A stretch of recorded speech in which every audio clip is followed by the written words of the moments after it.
enganchó la actividad fuera de casa, pero nada, la idea no era ni suspenderla, ni tener que hacer algún que otra cosa media rara, así que nada, la estoy acá presentando. Yo soy Román, soy de Ledi, del Centro de Estudiantes. Eh, Va a estar con nosotros Ana Dana, que ella es doctora en psicología, es especialista en este tema, es directora del Centro KIA y es JTP de psicométricas Liporase. Así que nada, gracias Ana por brindarnos este espacio.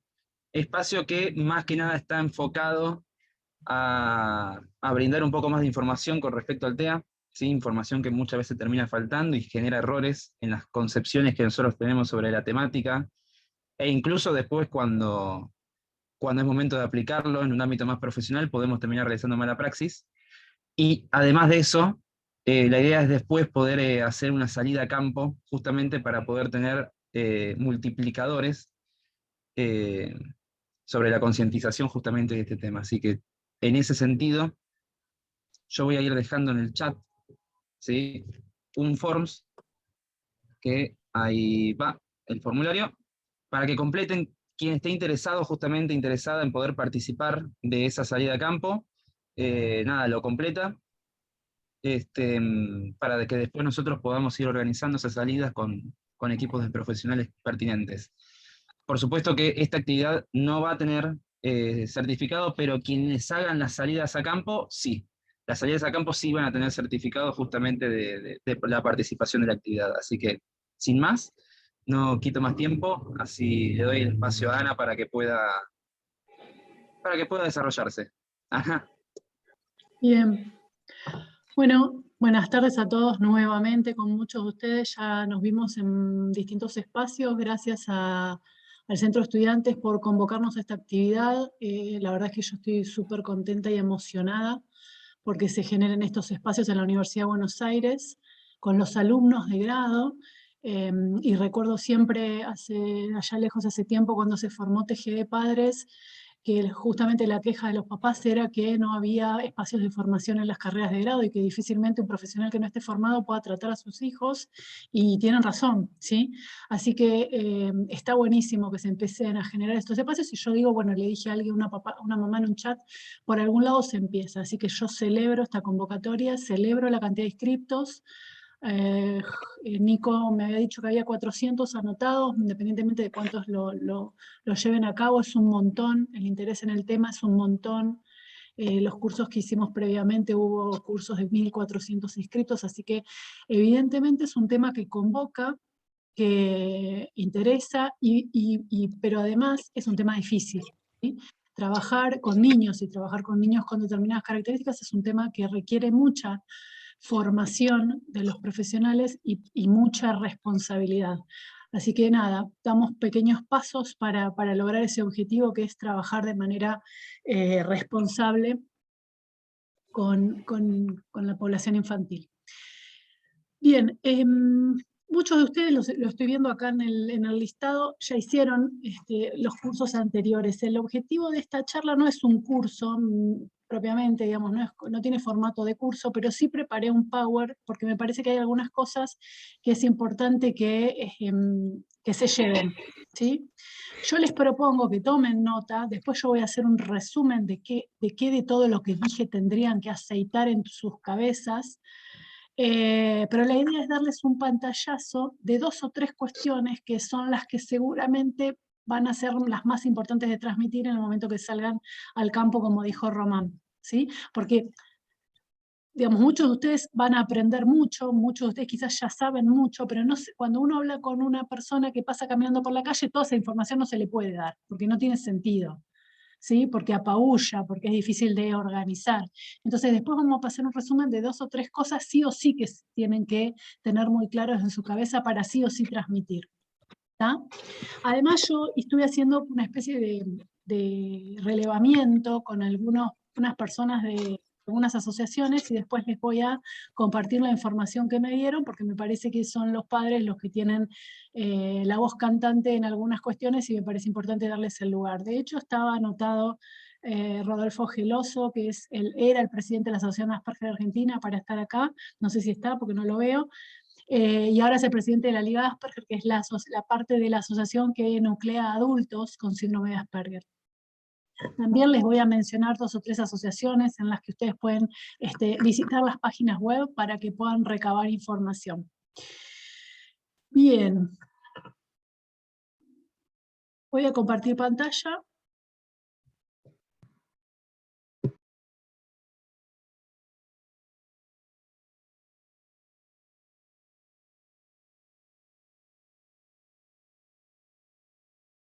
Bueno, antes de comenzar con la exposición, me gustaría que se animen, sin levantar el micrófono porque se me complica oírlos porque me hace eco, pero me gustaría que se animen y escriban en el chat una frase, no más, una frase de qué es lo que ustedes saben, creen que les pasa a las personas que presentan diagnóstico de, vamos a resumirlo en autismo, ¿sí? Por ahora vamos a resumirlo en autismo. ¿Qué es lo que creen que les pasa? ¿Cuál es la característica que los diferencia o los describe?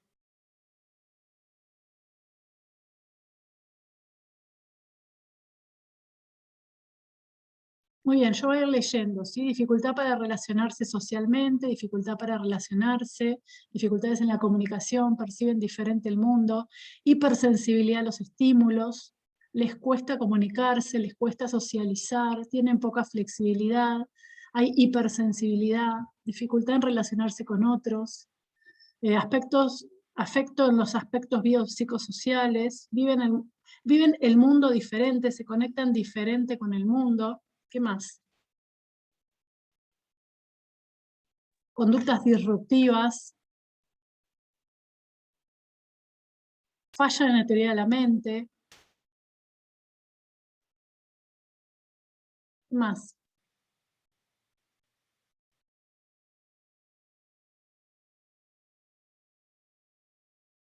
Se aíslan, tienen la mirada perdida, no te miran a los ojos, son literales.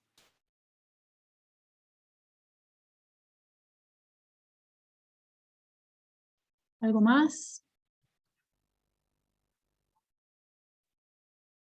Bien, si no perdemos tiempo. Todo esto que dijeron es casi todo correcto, pero lo que muestra es justamente lo que apoya el concepto o el uso del término espectro, ¿sí? Digamos, tanta cantidad de características está mostrando algo. Y eso es importante a no olvidar, digamos, a tener en cuenta, ¿sí? Esperen que no quiero dejar de leer. Quieren estar solos, y eso tendríamos que discutir. Dificultad para interpretar lo implícito en el otro, o sea, lo que no es visible, lo que no es obvio. En algunas personas se nota, en otras no. O esto es muy importante, ¿sí? El amigo de un hermano es ingeniero, si no me lo contaba no me enteraba que tenía autismo. En realidad quería llegar a esto, ¿sí? Le cuesta entender lo que puede pensar otra persona, eso es teoría de la mente. Le cuesta no comprender o disfrutar las ciertas situaciones sociales, muy bien. Muy bien. Quería llegar a eso que dije, que dice ahí un compañero que es, si no me lo decía no me daba cuenta. Eso es muy importante, porque tiene que ver con las preconcepciones que tenemos de los trastornos del espectro autista. Nosotros tenemos la idea, o la mayoría de nosotros tenemos la idea, de que la persona autista es aquella que está aleteando en un rincón, sin mirar a los ojos, sin relacionarse, sin que le importe, entre comillas, el otro, ¿sí? Entonces cuando nos dicen yo soy una persona adulta, autista, con un doctorado, nos sorprendemos, ¿sí? Esa preconcepción tiene que ver con justamente la gran variabilidad que hay intersubjetiva, o sea, la gran diferencia que hay entre una persona y otra que presenta la misma etiqueta. ¿Cómo hablar del concepto de etiqueta? ¿Sí? Porque es importante. Pero es eso, lo primero que tenemos que saber es que las personas que presentan este nombre, esta etiqueta, este diagnóstico, son sumamente diferentes unas de otras. Y esto es para bien y para mal. Quiere decir que esto trae cosas buenas y también trae complicaciones, trae cosas que dificultan el entendimiento. Muy bien, se obsesionan con un tema en particular, chistes, doble sentido, ironía, no comprender ciertas situaciones sociales. Creo que está demonizado, estereotipado. Sí, no sé si demonizado, pero sí hay un error de concepción. Bien. Muy bien, vamos a dejar el chat por un ratito, sí se está grabando, y vamos a comenzar con la exposición.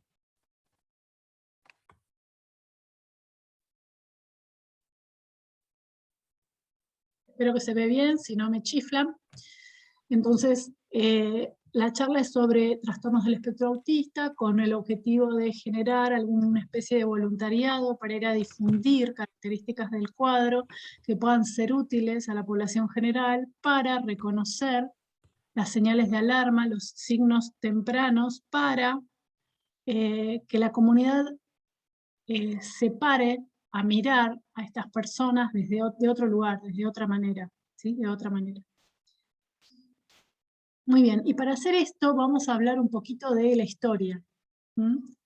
Es importante que sepamos algo de historia, algo del concepto, porque nos va a permitir comprender algunas cosas que en la facultad, conceptos, teorías, posturas, que en la facultad se entienden de muy mala manera, ¿sí? Con mucho error. Como por ejemplo, que el autismo es un problema de vínculo con las madres. En la facultad sigue habiendo cursos en donde homologan al autismo con la psicosis, y esto es una barbaridad. Además de que genera mucho daño, es una barbaridad. La comunidad científica ya en el año 71, yo tengo 50 años, soy del año 71, ya sabíamos, ya definíamos el autismo como un trastorno del desarrollo, y no como un problema de vínculo con la madre. Esto es muy importante, de verdad. Cuando yo hablé al principio de la responsabilidad, es muy importante que lo entiendan, ¿sí? Muy bien. Las primeras conceptualizaciones teóricas, las vimos en otros cursos que dimos, son en 1943 con Leo Kanner, que fue el primer autor, el primer teórico que habló, clínico en realidad, que habló sobre este cuadro. Y al año siguiente, Hans Asperger, un austríaco, que también describió un grupo de pacientes. Leo Kanner llamó a sus pacientes, nunca me acuerdo, creo que Kanner eran 8 y Asperger eran 11, o al revés, 11 y 8. Kanner describió un grupo de niños cuya característica fundamental era la conducta con tendencia a la invarianza. O sea, estos niños no querían que las cosas del entorno se modifiquen. Cuando se modificaban generaba mucho berrinche. Y además, la segunda característica muy importante que tenían estos niños era que la mayoría de ellos no tenía lenguaje oral, hablado, ¿sí? A diferencia de los niños que describió Hans Asperger, que eran niños con un coeficiente intelectual normal y con un adecuado desarrollo del lenguaje, pero que también tenían características similares a los niños de su predecesor Kanner. Entonces, en el 43 y en el 44, en los primeros hitos, en realidad el concepto de autismo fue acuñado por Bloyer, una de las personas con las que Freud se escribía cartas, para describir personas que estaban ensimismadas, ¿sí? O sea, en el 1900, 1890 y pico, no me acuerdo el año, ¿sí? Después de estos dos hitos, estos dos autores, aparece en los DSM, y esto también es muy importante, la nomenclatura, la nosografía, reacción esquizofrénica o esquizofrenia de tipo infantil. Y acá yo puse los años a propósito, ¿sí? Dice DSM-1, 1952, DSM-2, 1968. Puse los años porque lo que es importante acá de recordar es que la palabra esquizofrenia aparece asociada a los TEA porque en ese momento el DSM era de corte psicodinámico. El DSM aparece como un manual psicoanalítico, por decirlo de alguna manera. Y entonces la terminología era la terminología de la psiquiatría psicoanalítica del momento. Y por eso las primeras formas en las que se habla del autismo se habla ligado a la esquizofrenia. En la actualidad sabemos que la esquizofrenia es un cuadro que cursa con determinados signos y síntomas. Y esos signos y síntomas no aparecen, no se pueden verificar en el autismo. Por lo tanto, no debería haber ninguna duda respecto de que el autismo no está ligado a la esquizofrenia. El tercer hito, digamos, a partir de los 80, aparece el DSM-3, y el DSM-3 es el gran rompimiento del manual respecto del psicoanálisis. ¿Sí? Ahora lo vamos a ver en otras diapos. A partir del DSM-3, el DSM deja de ser psicodinámico y pasa a asociarse a las neurociencias o al desarrollo científico, para decirlo más correctamente. El DSM deja de tener nosografía psicoanalítica y pasa a adoptar empieza a adoptar la nosografía de la ciencia del momento. En ese momento abandonan el concepto de reacción esquizofrénica o esquizofrenia tipo infantil y adoptan el concepto de trastorno generalizado y profundo del desarrollo, o lo que luego se llamó TGD, o PDD para la sigla estadounidense, ¿sí? Y ahí se dividía autismo infantil para los niños que eran menores a 30 meses y PDD, trastorno profundo y pervasivo del desarrollo, de comienzo de la niñez para los niños de más de 30 meses de edad. Luego el DSM, ustedes saben que el DSM es el Manual Diagnóstico Estadístico de los Trastornos Mentales que los profesionales de la salud usamos para realizar las etiquetas diagnósticas como forma de tener acuerdos, para hablar un idioma común, que esto permite muchas cosas, entre ellas la investigación, ¿sí? Esos cuadros que figuran en este manual son acuerdos, son consensos. Digo, para tener trastorno de aprendizaje tenés que tener esta y esta característica. Para tener depresión tenés que tener esta y esta característica. ¿En qué me baso? Bueno, en la bibliografía, en los avances científicos, etcétera, etcétera. Bueno, a partir de acá, del TGD de 1980, se establecen los criterios de modo más claro. En el 94, cuando aparece una versión actualizada del manual, que es el DSM-4, se establecen no solo unos criterios más claros, sino que además se divide en trastorno de Asperger, síndrome de trastorno de Rett, trastorno autista, trastorno desintegrativo infantil, TGD no especificado, y no sé si dije los 4, Rett, autismo, Asperger, desintegrativo, y el quinto, que es el no especificado, que es una categoría residual, que se inventa para los casos en los que no queda otra, que no se sabe que tiene el niño, pero que sin embargo lo que sucedió es que se empezó a utilizar para todo. Y entonces los revisores del manual dijeron, no, la estamos pifiando con esto, ¿sí? No deberíamos poner categorías no especificadas, no para el autismo, para todos, acá porque estamos hablando de autismo, ¿sí? Ahora en tu rato yo voy a retomar esto de la diferenciación entre uno y otro subtipos de TGD. Por último, aparece en el 2013 el DSM-5, bueno, acá no lo mencioné por arriba, pero después del DSM-4 y después del DSM-3, hubo versiones revisadas. En el 1987 DSM-3R y en el 2000, si no digo mal, DSM-4TR. ¿Sí? No importa, son versiones revisadas. No están incluidas en este gráfico porque no modificaron lo que tiene que ver con el autismo. Por último, aparece en el 2013 el DSM-5 y en este manual nuevo lo que se hace es incluir el concepto de espectro, trastorno de espectro autista, no para el autismo solamente, ¿sí? La esquizofrenia, las demencias, hay varios cuadros en los que se incluye el concepto, el constructo espectro. Y lo que se intenta, a pesar de todas las críticas que recibe y recibió, lo que se intenta con eso es justamente incluir a personas para que no se escapen los cuadros del ojo clínico o de la evaluación clínica para justamente que reciban una intervención adecuada. ¿Sí? El objetivo fue ese. Y describir de la mejor manera la gran variabilidad que hay entre las personas que presentan una u otra etiqueta. Ese fue el objetivo del concepto espectro. Lo que se hizo fue darle bolilla a los expertos clínicos que decían, che, pero ojo, pero miren que hay pibes que no hablan, y hay pibes que hablan mucho, y en el medio hay una cantidad de diferencia entre un niño y otro, que no podemos no tomar en cuenta, no registrar. ¿Sí? Bien.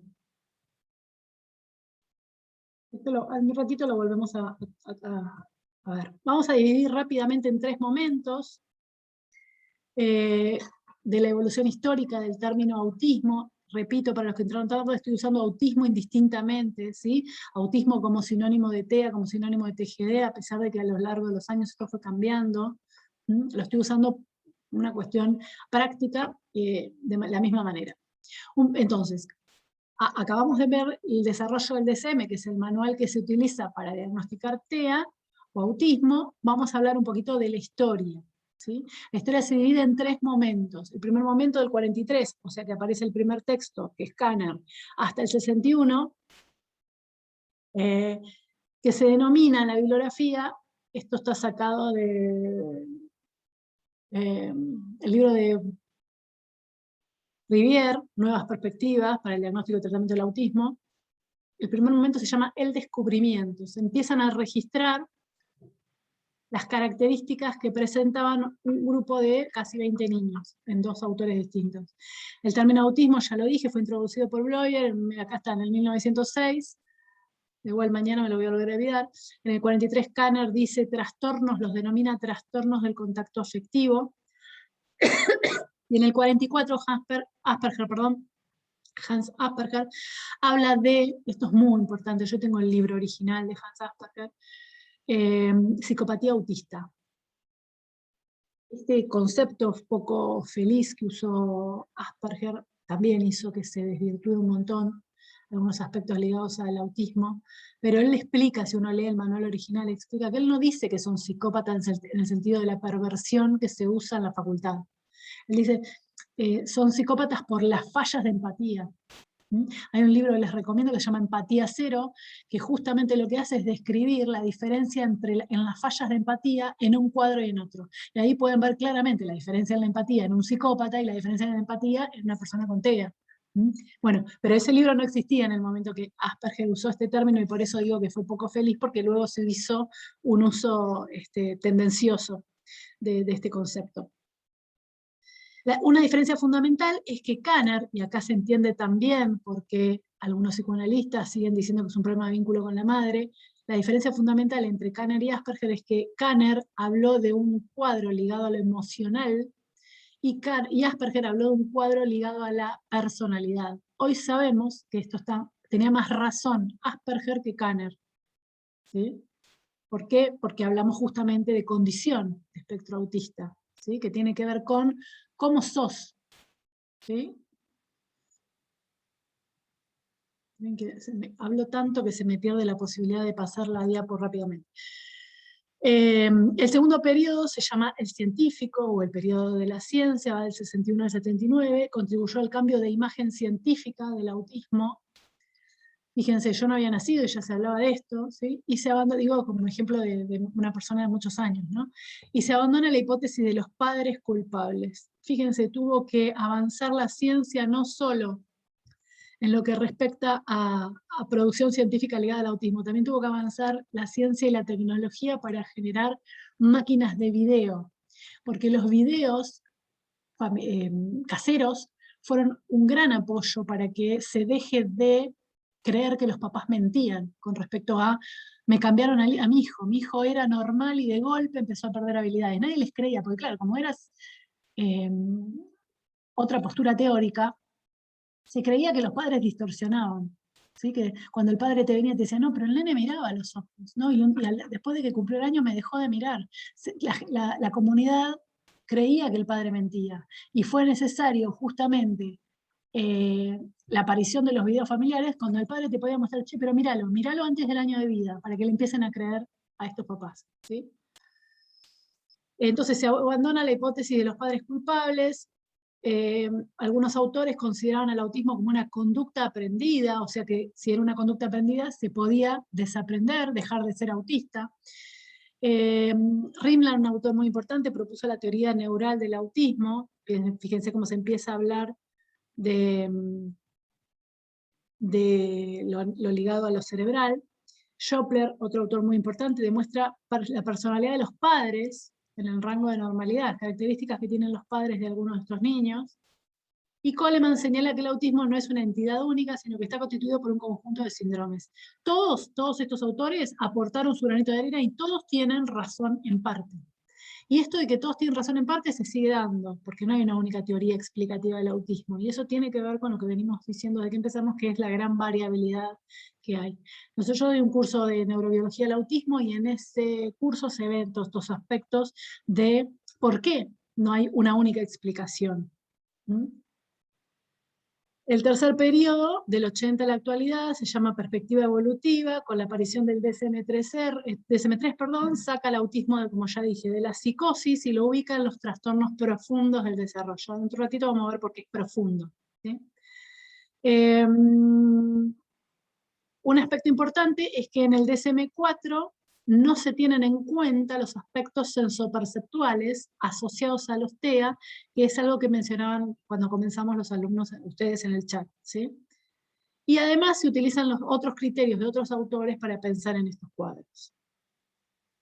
¿No? En un ratito también lo vamos a ver.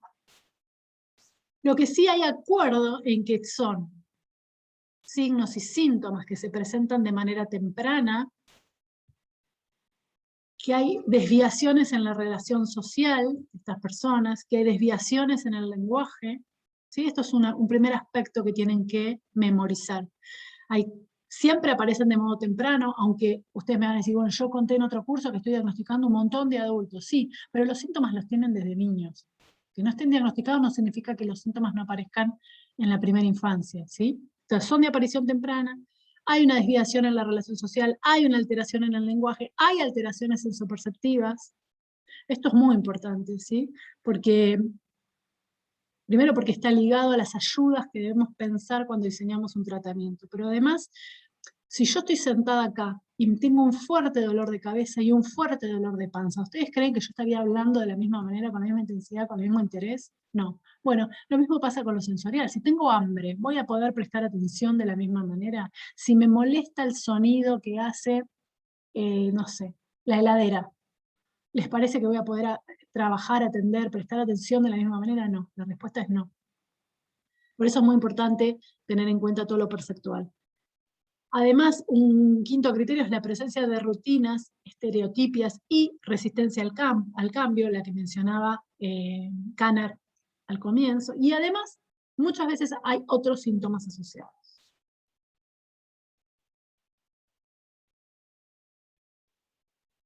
Entonces, el autismo es considerado finalmente como un síndrome, no como una enfermedad, muy importante, ¿sí? No como una enfermedad que se manifiesta en el área de la conducta. Es una discapacidad de origen neurobiológico, o sea, el desarrollo del cerebro, que generalmente se identifica antes de los 3 años de vida.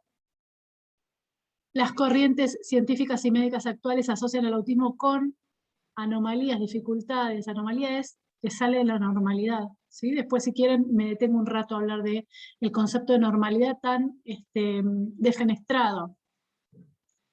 No tiene más nada que ver que con cantidad, ¿sí? No es ni bueno ni malo, es porque los profesionales que hacemos psicometría, evaluación, diagnóstico, tenemos que agarrarnos de algún lado. Y no debería molestar tanto, digo, porque la talla es más o menos, en mujeres, 1,65 m, más o menos 5. O sea, casi todas las mujeres, el 68% de las mujeres, estamos entre 1,60 y 1,70. ¿Sí? Eso es el concepto de normalidad. No está ni bien ni mal, sirve para agarrarme de algo, para decir, che, sos alta, che, sos baja. El problema de eso es el uso que se le da a esto, no el concepto de normalidad en sí mismo. El problema es el uso que se le da, o el mal uso que se le da a este concepto. Entonces, decía que las corrientes científicas y médicas actuales asocian al autismo con anomalías neurológicas, inmunológicas, infecciosas, micóticas y enzimáticas, cuyas repercusiones incluyen alteraciones de comportamiento y alteraciones de los procesos cerebrales.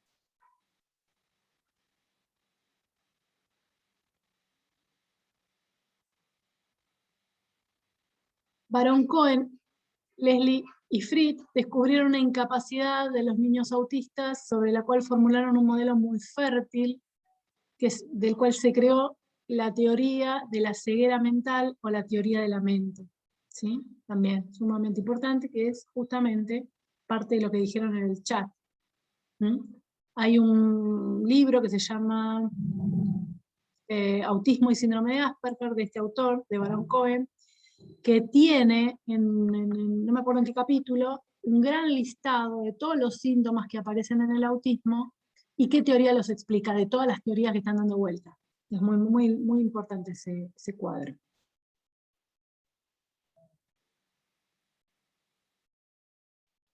Muy bien. En el DSM-4, 1994, la sigla utilizada era trastorno generalizado del desarrollo. ¿Por qué generalizado? ¿Por qué generalizado? Porque define el manual perturbación grave de varias áreas del desarrollo, como son las habilidades de interacción social, las habilidades para la comunicación o la presencia de comportamientos, intereses y actividades estereotipados. Y dice el manual, las alteraciones cualitativas que definen estos trastornos son claramente impropias del nivel de desarrollo o de la edad mental de su niño. ¿Por qué generalizado? Digo yo, porque en niños miramos 4 áreas, básicamente las 4 áreas de Gesell, que vamos a ver en un ratito. Entonces, estos niños tienen más de 2 áreas alteradas, y por eso, más de 2 áreas y un poquito de otra, ¿sí? Lenguaje social y un poquito de conducta, digo en términos generales, ¿sí? Entonces, si en niños miramos 4 y más de 2 están alteradas, es por eso que se ha elegido el término generalizado. Esperen que iba a decir otra cosa. Bueno, me olvidé, ya me acordaré. A la derecha tienen los síntomas que comúnmente se encuentran en la web sobre estos niños. Con excepción del síndrome de Rett, acuérdense que dije autismo, Asperger, desintegrativo, síndrome de Rett y no especificado. El síndrome de Rett es un tipo de autismo. Los criterios los pueden ir a leer en los manuales viejos o hacer un curso, si no me voy a detener ahora. Pero el Rett es un tipo de autismo cuyo gen se aisló hace unos años, que es el gen MECP2, que muestra las características del lenguaje de las niñas que lo presentan. Lo que quiere decir esto es que dentro de lo que eran los TGD, en el Rett se aisló el marcador biológico, un gen. Entonces, solo para el síndrome de Rett encontraron el marcador biológico que describe o explica el cuadro. Todos los demás cuadros que formaban parte de los TGD no tienen un marcador biológico, ¿sí? Por eso el síndrome de Rett se sacó dentro de los TGD. Y además se sacó el trastorno, el desintegrativo infantil. ¿Por qué? Porque en la bibliografía lo que decía era que no había tantos casos en el mundo. El desintegrativo era un cuadro que eran niños que tenían las conductas autistas, que habían desarrollado determinadas habilidades y que en un momento de la vida las empezaban a perder. También se denominaba demencia de Heller, porque justamente era un cuadro que representaba, alguien tiene el micrófono, Jazmín Grevise tiene el micrófono, ahí la silencio, Nadia Barba también.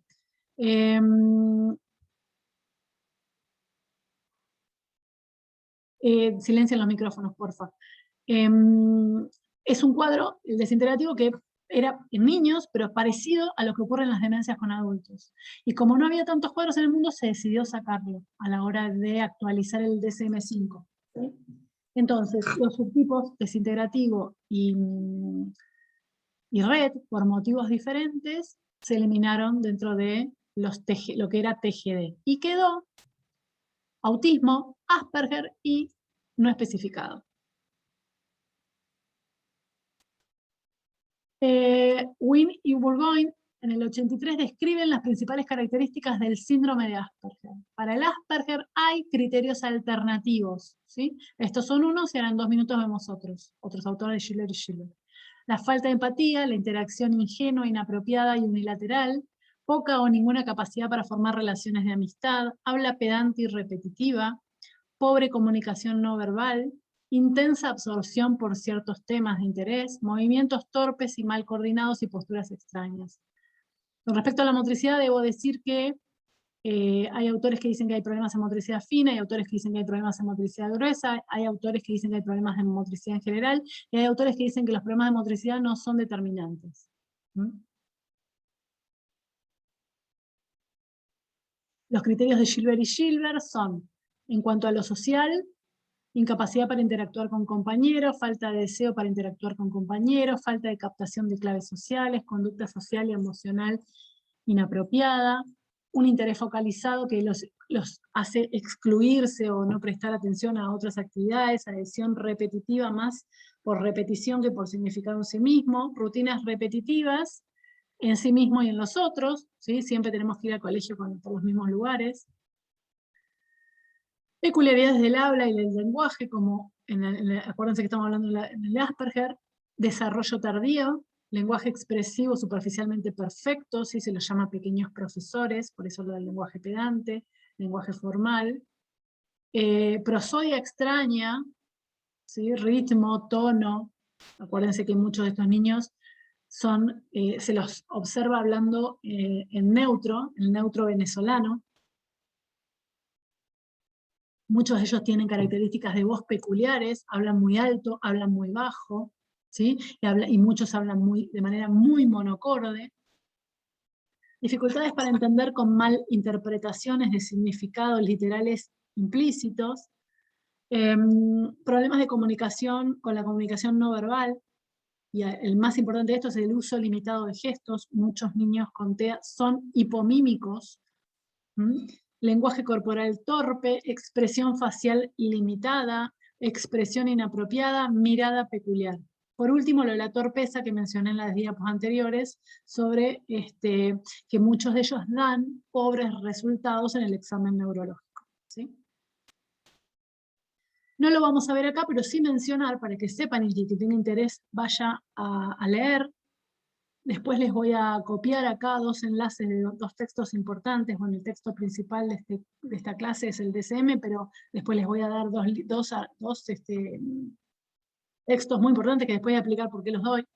Pero sí es importante que sepan que algunos autores se detienen a diferenciar entre síndrome de Asperger y autismo de alto funcionamiento. Y acá hay toda una explicación, ¿sí? Muchos niños con TEA tienen o cursan con discapacidad intelectual, lo que antes era retraso mental. Autismo de alto funcionamiento no significa que son superdotados, sino que lo que significa es que no tienen retraso mental. La comunidad autista adulta en el mundo también se pelea con estos. Algunos dicen yo tengo y soy, esta discusión también está presente, si tengo o si soy, síndrome de Asperger, y otros dicen yo tengo o soy autista de alto funcionamiento. El nuevo concepto de espectro parecería intentar homogeneizar esto, aunque no sé si esto es homogeneizable, ¿sí? Porque si yo tengo síndrome de Asperger y siento que tengo síndrome de Asperger, no sé si está bien que vos me digas que soy autista, no lo sé, ¿eh? No digo ni que esté bien ni que esté mal, digo que si nos estamos planteando la percepción subjetiva en otras situaciones, deberíamos plantearnos lo mismo acá.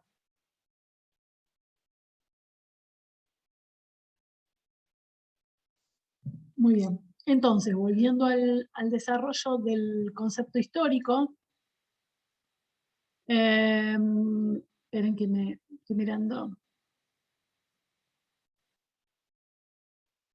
Esperen.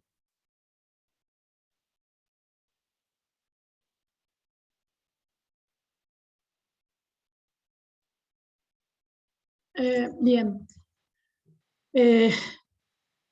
Aparece un primer momento en el 40 donde dos autores se ponen a hablar de esto. En el medio hay un manual que usamos los profesionales para diagnosticar que era psicodinámico y por eso la explicación y la asociación con psicosis y esquizofrenia, hasta que en el 80 esto se rompe y se empieza a mejorar los criterios diagnósticos para las personas que presentan este cuadro. Eso es lo más importante, ¿sí? Esto fue de la mano del conocimiento en la población general, un manual, un test, lo que ustedes lo que tiene que ver con la comunidad científica, no sale de la nada. ¿Por qué se piensan que ahora hay mucha investigación de COVID? Porque estamos rodeados de COVID y porque hay una pandemia mundial.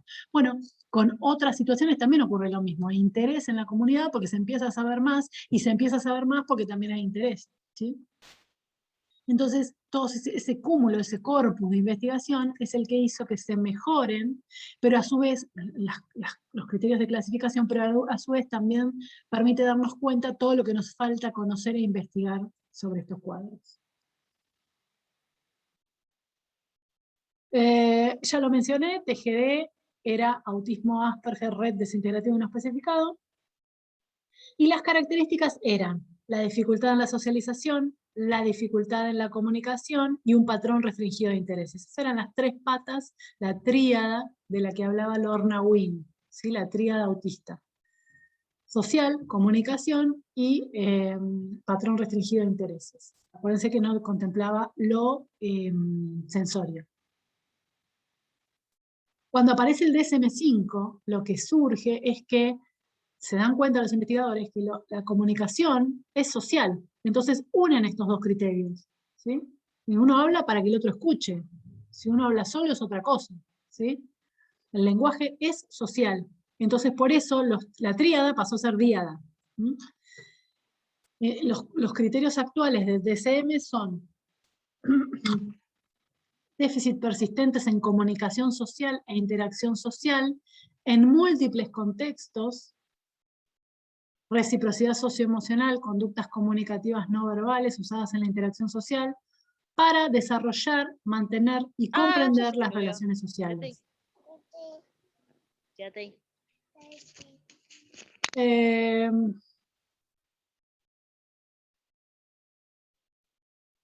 Y el segundo criterio es patrones repetitivos y restringidos de conductas, actividades e intereses, al menos dos, actuales o pasados, como pueden ser los movimientos motores, el uso de objetos o el habla estereotipada o repetitiva, la insistencia en la igualdad, aparece en el DSM lo que dijo Kanner al inicio, la adherencia inflexible a rutinas o patrones de comportamiento verbal y no verbal, ritualizado, intereses altamente restringidos obsesivos que son anormales por su intensidad o por su foco, hiper o hiporreactividad sensorial o interés inusual en aspectos sensoriales del entorno. O sea, esta segunda pata aparece mucho más detallada, mucho más completa que lo que era hasta el momento en las clasificaciones anteriores, en los manuales anteriores. El DSM además dice que los síntomas deben estar presentes en el periodo de desarrollo temprano y que causan alteraciones clínicamente significativas. Este concepto clínicamente significativo que se repite en los DSM, en los distintos cuadros de los DSM a lo largo de los años, es un poco controversial, porque lo que para mí es clínicamente significativo, por ahí para el otro no. Y eso hace que, por ejemplo, un pibe con TEA esté sin diagnosticar a los 15 años de edad, porque no fue clínicamente significativo para la psicóloga que lo evaluó. Y lo que dice acá es que esto no se explica mejor por la presencia de discapacidad intelectual o retraso global del desarrollo. El retraso global del desarrollo es la discapacidad intelectual, o sea, lo que antes era el retraso mental para niños de 0 a 5. Dice el DSM-5 que en el DSM-4 el Asperger, el autismo y el no especificado reciben actualmente, lo que antes se diagnosticaba así, ahora se debe diagnosticar como trastorno de espectro autista. Los individuos que no tienen marcados déficits en comunicación social, pero cuyos síntomas no cumplen los criterios para el TEA, deben además ser evaluados para ver si no tienen un trastorno de la comunicación social pragmática. Hay que determinar si esta persona tiene discapacidad intelectual y si tiene o no trastorno, por eso dice con sin discapacidad intelectual, con sin trastorno de la comunicación. Además, para hacer el diagnóstico hay que ver si se asocia a una enfermedad médica o genética o a un factor ambiental conocido, si se asocia con un trastorno del neurodesarrollo mental o del comportamiento y si además presenta o no catatonia. Bien. Espérenme que quiero ver una cosa. Debemos hacer diagnóstico diferencial cuando hacemos una evaluación, cuando recibimos estos niños, de si es un trastorno del desarrollo en donde hay un área alterada o si es un trastorno generalizado del desarrollo. Por eso sigo hablando del generalizado porque me parece que es piola para que en sus cabezas se lo imaginen. Entonces, nosotros recibimos una persona, tenemos enfrente un niño en el lugar donde sea que trabajemos y tenemos que pensar si es un trastorno de un área o de varias áreas afectadas. Esa es la primer pata, eso es lo primero que tenemos que mirar. Suponiendo que la persona en cuestión tiene una alteración. Podría no tener una alteración y podría ser un retraso producto, todas las personas, todos los niños en su desarrollo tienen alteraciones, y eso no es ni bueno ni malo, ¿sí? Entonces, un primer paso es determinar si lo que vemos enfrente no es producto del desarrollo típico. Pero si suponemos que no es producto del desarrollo típico y a este niño le pasa algo, lo primero que tenemos que hacer es esto, pensar si es un área o es varias áreas alteradas. Bueno, esto lo paso rápido, se tiene que hacer cuando uno hace diagnóstico diferencial con distintos cuadros. ¿Sí? ¿Cuál es la epidemiología de los trastornos del desarrollo del espectro autista? Bueno, Filipek habla de 1 por cada 500 niños en el año 2000, 1 por cada 150 publica la revista Nature en el 2009, 1 en 54 de niños a los 8 años de edad se publica en el Centro de Control de Enfermedades de Estados Unidos.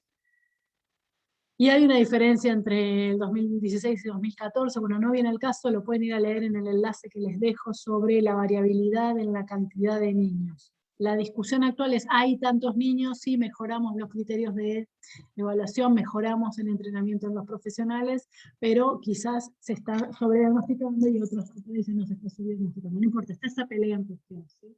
Lo que sí se sabe y se acuerda y se entiende y no se discute es que hay muchos más niños que niñas, en general 4 varones por cada niño.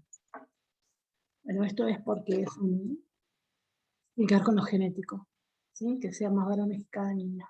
Porque los varones tienen solo una X y las niñas tienen 2X. La incidencia, bueno, la frecuencia es de 2 a 6 por cada 1000 en el Centro de Control de Enfermedades en el 2001, bueno, y ahora actualmente se habla de 1 en 88 y 1 en 50, como acabo de hablar, 4,1 varones por mujeres. Esto está en discusión, pero muchos dicen que en muchos textos viejos dice que el 75% presenta retraso mental. Puse retraso mental porque son textos viejos y no tendrían que poner discapacidad intelectual. Y acá lo dejé a propósito para que pensemos que muchas veces se diagnostica con retraso mental porque hoy justo puse un posteo en Instagram sobre esto, lo que se usa para hacer evaluación está mal, ¿sí? Está mal. Si yo tomo pruebas verbales y el niño es no verbal, y bueno, obvio que le va a dar mal, es como vamos a comprar las compras, ¿sí?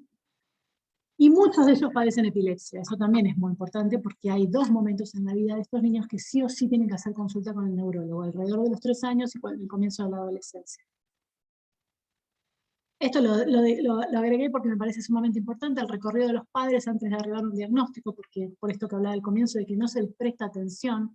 Ayer creo que subí al Instagram un posteo que dice, ojalá llegue el día en que no le digan al padre, esperá, ya va a hablar, vos porque sos ansioso, ¿sí? No, la intervención temprana y adecuada permite que los niños llegados a si esa intervención se logra alrededor de los 2 años, permite que a los 8 años ese niño tenga menos síntomas. ¿Qué quiere decir que tenga menos síntomas?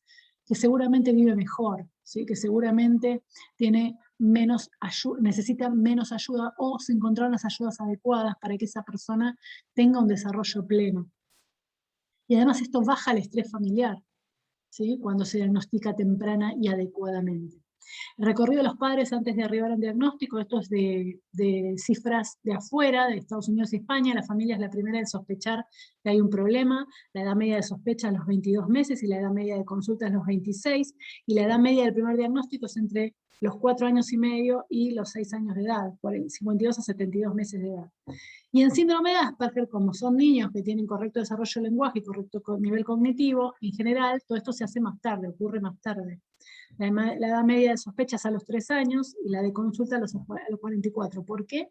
Porque los 3 es cuando es visible que no habla. Pero si habla, se nota menos. ¿Sí? Esto que decían en el chat. Y fíjense la edad media del primer diagnóstico de síndrome de Asperger, 9 años y medio de edad. Esto es una barrabasada, ¿sí? Porque ese niño estuvo yendo al colegio casi 3 años a la formal, a la primaria, sin las ayudas necesarias. Bueno, si no las necesita, todo bien, pero si las necesita, estuvo yendo sin ayudas, ¿sí?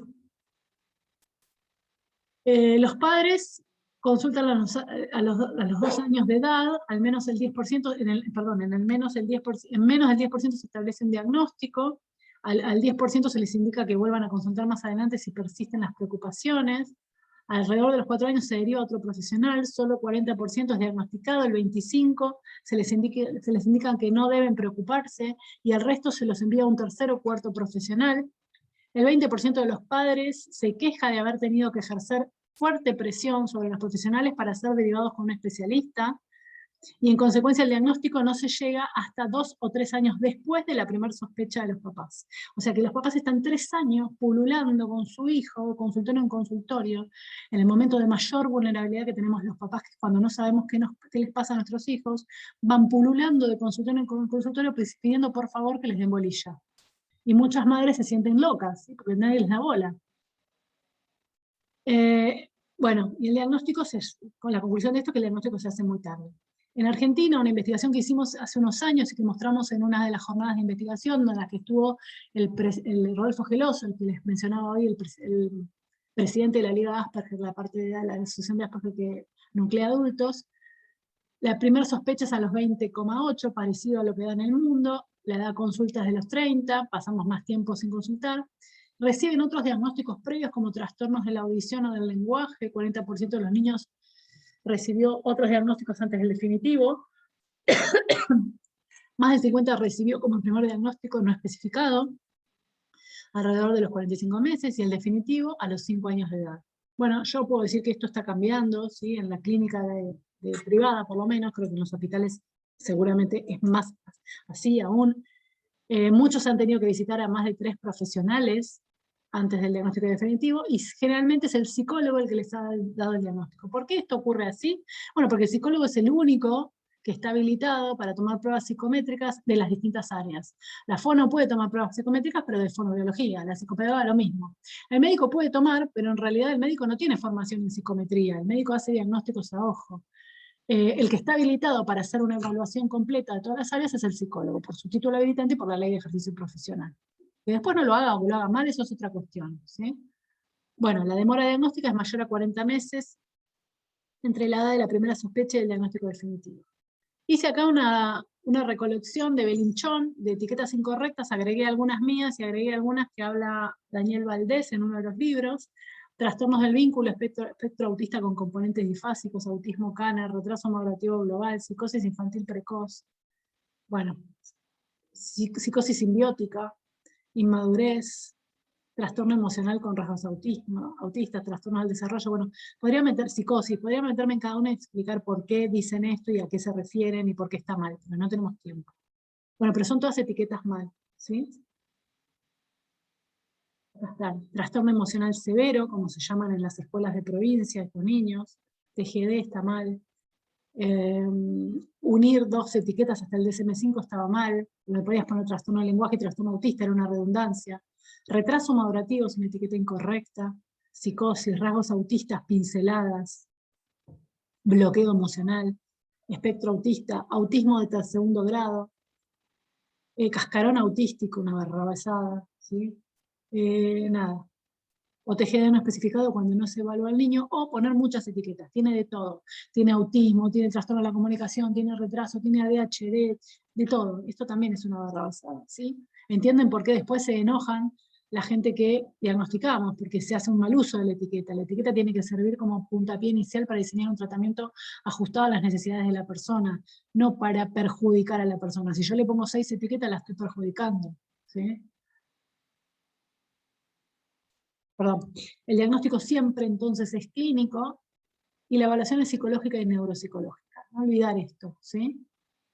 ¿Por qué lo digo? Bueno, ahora dentro de un ratito lo vamos a ver. Dijimos que miramos las 4 áreas de Gesell: lenguaje y comunicación, cognitivo y aprendizaje, motricidad y lo social.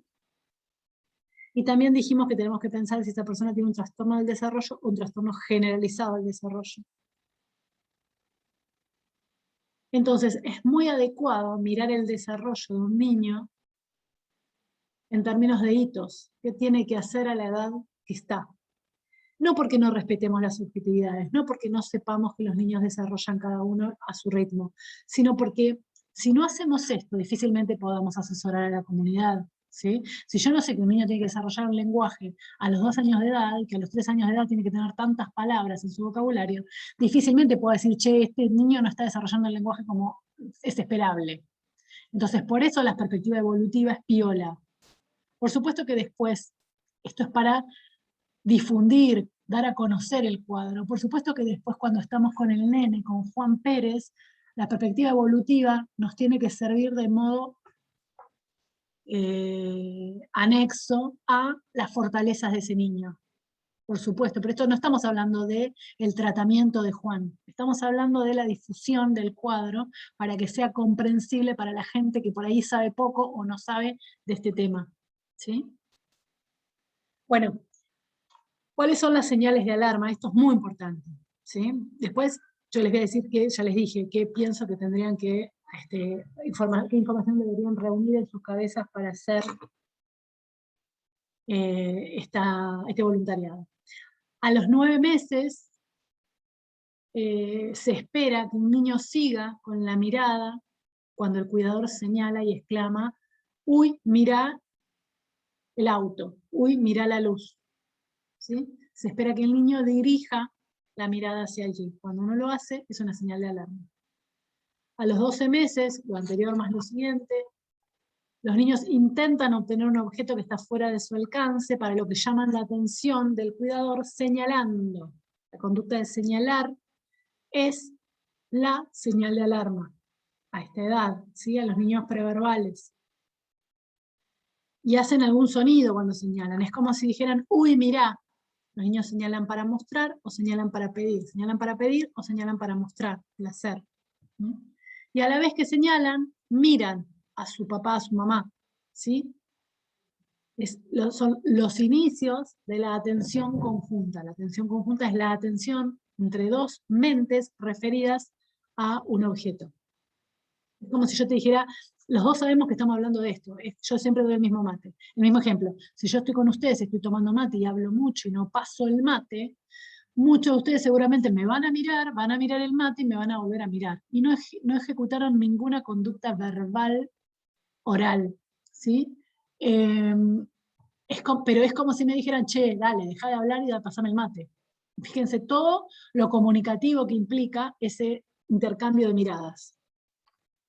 El balbuceo a los 12 meses de edad y las gesticulaciones. Señalar, como dije recién, y también decir chau, tirar besitos, ¿sí? A los 15 meses, lo anterior más lo siguiente, establecer contacto visual cuando se habla con alguien, extender los brazos anticipadamente cuando lo van a tomar, las conductas anticipatorias, mostrar atención compartida, claramente acá está la atención conjunta, compartir el interés por un objeto o una actividad, o sea, los dos, bebé y mamá, leemos un cuento, ¿sí? Miramos las hojas de un cuento, responder de forma consistente a su nombre. Este es como uno de los motivos de consulta, o algo que está siempre en los motivos de consulta de los niños que no hablan. Lo llamo y no me presta atención. Responder a órdenes simples como vení, andá, traeme, tomá. Decir papá y mamá con sentido, y otras palabras simples: agua, quiero, mamá, más, auto, tutú, perro, guau, a los 16 meses de edad. A los 18 meses, señalar partes del cuerpo, dónde está la nariz, dónde está la boca, decir algunas palabras con significado, el inicio, no sé si de juego simbólico, pero sí de imitación simbólica, que es la consecuencia de la imitación funcional. Responder cuando le enseñan un objeto, señalar un objeto, verbalizar y establecer contacto visual alternativamente entre el objeto y el cuidador, con la única intención de dirigir la atención del adulto hacia el objeto. Esto se llama acción protodeclarativa. Y traer objetos a los adultos simplemente por el placer de mostrárselos. A los 24 meses, utilizar frases de 2 palabras, imitar tareas domésticas, mostrar interés por otros niños, frases espontáneas que no sean solo colálicas, de 2 palabras a los 2 años de edad, los 24 meses. Bueno, la autoridad sanitaria canadiense dice que las señales de alarma generales a las que siempre debemos prestar atención son el retraso en el habla o la ausencia del habla, no prestar atención a las demás personas, no responder a las expresiones faciales o sentimientos de las demás personas, esto es devolver la sonrisa o darme cuenta que el adulto está llorando o está compungido, La falta de juego simbólico, es decir, la ausencia de imaginación, no tener un juego. Muchas veces uno le pregunta al papá y dice, sí, él juega. Cuando le preguntas cómo juega, te dice, en realidad lo que te muestran es que alinea objetos. Eso no es jugar en el sentido simbólico, ¿sí? Y no mostrar interés por los niños de su edad. Los padres dicen, va a la plaza y no juega con otros niños. Más señales de alarma. No respetar la reciprocidad en las actividades de dar y recibir, ¿sí? El juego de el acá está, el juego de acá está, es ahora vos, ahora yo. Es una toma de turnos que se da alrededor de, después de entre los 6 meses de edad, ¿sí? Hay un video en mi canal de YouTube de una nena de 3 meses de edad con turnos de habla. La mamá le está dando, no me acuerdo si la teta o la mamadera, y se turna para escuchar a la mamá y ella emitir sonidos. Incapacidad de compartir placer, alteración cualitativa en la comunicación no verbal, no señalar objetos para dirigir la atención de otra persona, falta de utilización social de la mirada, falta de iniciativa en actividades o juego social, estereotipias o manierismos de manos y dedos, reacción inusuales o falta de reacción a estímulos sonoros. Philip Peck, un autor muy importante, establece como señales de alarma la falta de balbuceo de gestos a los 12 meses de edad, no decir palabras sencillas a los 18, no decir frases espontáneas no ecolálicas a los 2, y cualquier pérdida del lenguaje o de otra habilidad social. No hay un consenso sobre señales de alarma mejor que otro. Yo creo que hay que conocerlos todos, ¿sí? Muy bien. En esta diapo tienen un hallazgo. Hace muchos años descubrí esta página. Autism Speak es una página conocida, pero lo que yo descubrí acá es algo que se llama Video Glossary. Ahora está más difundido, pero ya hace 20 años no era tan así. Lo fueron modificando con los años, y lo que tiene de valioso, acá hay que loguearse para acceder, es videos, fíjense, videos comparativos de cada uno de los viejos criterios del DSM, un video de el niño con sospecha de TEA o de autismo, y un video del niño de desarrollo típico, para que ustedes puedan comparar lo que es el contacto visual, por ejemplo, en un niño que no tiene TEA y un niño que tiene TEA. Y encima tienen niños que están en los videos a lo largo de los años. Es un golazo. Yo le digo, si tienen tiempo, por favor, vayan a mirar eso porque aprenden un montón. ¿Por qué? Porque ninguno de nosotros, la mayoría de nosotros de nuestras carreras de grado, no tenemos la opción de ver 400 niños, ¿sí? Para aprender a observarlos. Muy bien. Les hice acá un resumen de las señales de alarma de TEA, que extraje de el Centro de Control de Enfermedades de Estados Unidos. Hay señales de alarma de distintos cuadros. Yo seleccioné las de TEA y las de Asperger. Hablamos de tríada de alteraciones en lenguaje y comunicación social, emocional y conductual. Repiten conductas, se fijan en rutinas y en las actividades de la vida diaria. Es muy importante que las personas con TEA tienen distintas maneras de aprender, prestar atención y reaccionar ante las cosas. Comienzan en la infancia y perduran durante toda la vida. Como por ejemplo no jugar a imitar, por ejemplo dar de comer a la muñeca para imitar a la mamá, no señalar para mostrar interés, no mirar objetos que otras personas les señalan, presentar problemas para relacionarse con otros, o no mostrar interés en lo social, evitar el contacto visual o preferir estar solo, o parecer preferir estar solo, demostrar dificultad para comprender los sentimientos de otras personas o expresar los propios, rechazar el contacto físico, retraso o ausencia del desarrollo del lenguaje, y alteraciones en el lenguaje no verbal como son los gestos. Por supuesto que esto es un compendio de señales de alarma, y estas señales de alarma van a variar en función de la edad del niño o de la persona en cuestión, ¿sí? O quizás tiene lenguaje porque tiene 15 años, pero su lenguaje es distinto, o quizás no tiene lenguaje porque tiene 4, ¿sí? Eso dependerá de la edad. No responder cuando otras personas le hablan o cuando dicen su nombre, pero sí a otros sonidos. Esto se llama sordera paradójica. O sea, parecen sordos en una situación y no parecen sordos en otra. Presentar ecolalias, tener problemas para expresar sus necesidades mediante palabras o movimientos, repetir las mismas acciones una y otra vez, como pueden ser mecerse, mover dedos, mover manos, aletear. Tener problemas para adaptarse a los cambios, a las rutinas, reaccionar de manera extraña a la forma en que las cosas huelen, saben, de gusto, se ven, se sienten o suenan, conductas de anticipación, no mostrar objetos para compartir interés, perder cualquier habilidad adquirida, tener intereses específicos, como por ejemplo hablar de un mismo tema. Y para el Asperger, desean estar solos muchas veces porque no saben cómo interactuar, tienen dificultad para tener amigos. No es que no quieren interactuar, sino que tienen dificultades, ¿sí? Y muchas mujeres adultas cuando hablan de esto dicen yo me resigné, o por el contrario dicen aprendí a ponerme máscaras, camuflaje se llama, cómo hacer para parecer que soy sociable. Intereses muy específicos y a veces obsesivos, hablan solo acerca de ellos mismos y de sus intereses. No sé si vieron el video de Telefe, donde está Lautaro y otro chico que no me acuerdo el nombre porque no lo conozco, pero digamos, el chico habla de, sabe, tiene mucha habilidad para las fechas, los días de la semana ligados al calendario pasado y futuro, y Lautaro habla de los recorridos de los colectivos.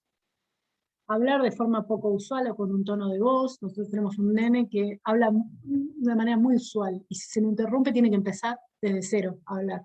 Y además tiene un tono de voz y una forma de articular la voz muy peculiar y extraña. Muchos de ellos pueden ser torpes y descuidados. Esto de síntoma es muy importante y muchas veces pasa desapercibido porque sus papás varones eran iguales cuando eran chicos, ¿sí? Y tener rituales o rutinas.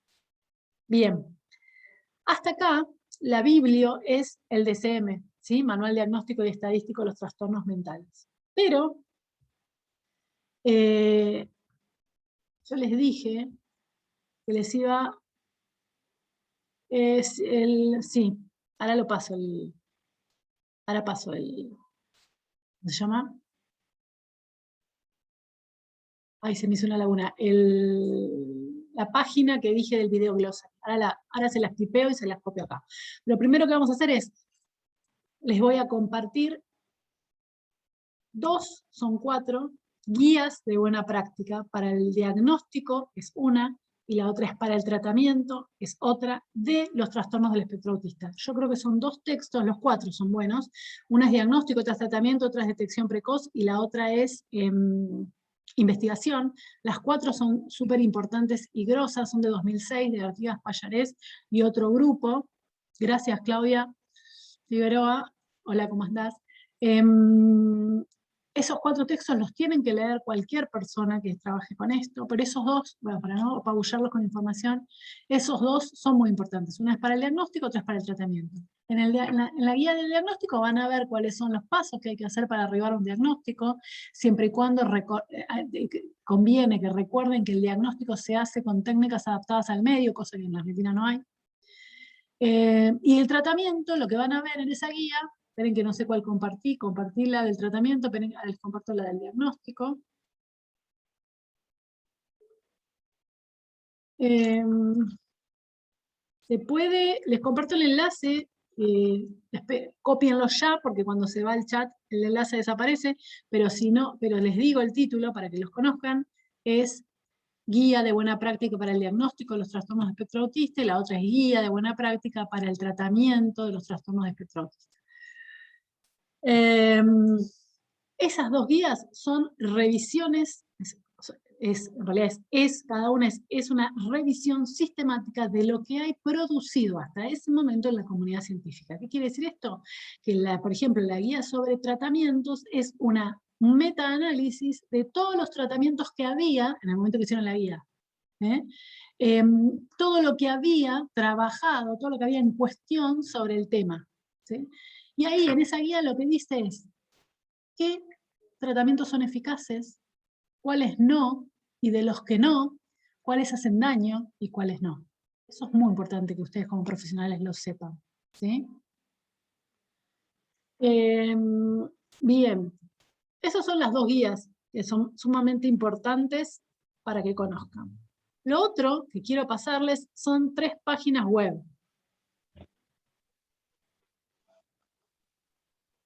La página de la Asociación Asperger Argentina, la página de el Facebook, porque creo que no tienen página, de la Liga Asperger 7, que es la parte de Asperger de adultos, y la página de TGD Padres. ¿Sí? En la página, bueno, las dos, la de Asperger y la de TGD Padres, tienen material sumamente valioso, muy importante, para aprender un montón de cosas. ¿Sí? Tienen videos, tienen textos, tienen una biblioteca, tiene cada una. Yo les recomiendo que la lean con detenimiento y estudien mucho.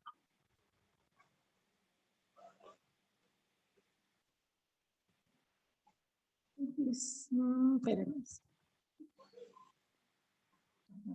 La página que dije antes de los videos es Autism Speak. Miren que ahora entro y se las copio. Y esta es la página donde están los videos comparando niño de desarrollo típico de niño de desarrollo atípico. Y en esa página tienen que loguearse para poder acceder a los videos que mencioné. Bien, entonces les pasé las dos guías, les pasé la página de Autism Speak, los videos, les pasé las 3 páginas de padres, de grupos, de asociaciones de padres, que para mí es muy importante que desmenucen, que lean en profundidad. ¿Sí? Esperen que estoy revisando lo que me falta darles. Y bien, y además les voy a dar ahora acá 2 archivos.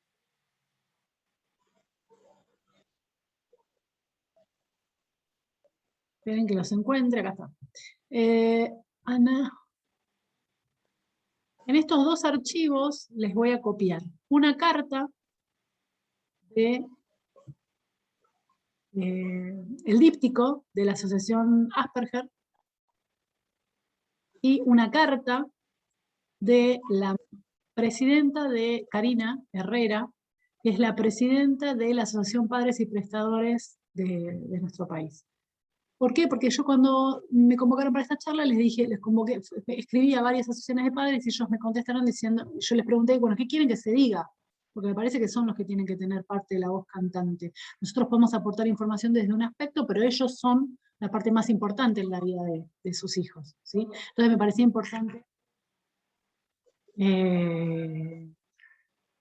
esto, que tengan la voz de ellos. Acá están diciendo que hay un link que no funciona, no sé cuál, de todos los que mandé.